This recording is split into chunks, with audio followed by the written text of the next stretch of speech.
Everyone, in today's video, I'll guide you through how to fix the Roomba C510 error, which is commonly linked to charging or Wi-Fi problems. Let's jump right in. Start by checking the charging setup. Ensure your Roomba is properly seated on the charging dock and that the metal contacts on both the dock and the robot are clean and aligned. When everything is connected correctly, you should see a solid white light indicating it's charging. If not, reposition the device until it connects properly. Next, take a look at the Wi-Fi connection. Make sure your Roomba is connected to a working network with internet access.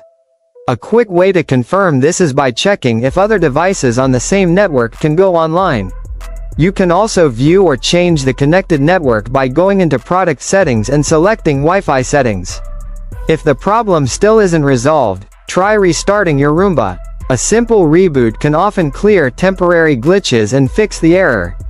That's it. These steps should help you resolve the Roomba C510 error quickly. If this video helped you out, be sure to like and subscribe for more helpful tips. Thanks for watching.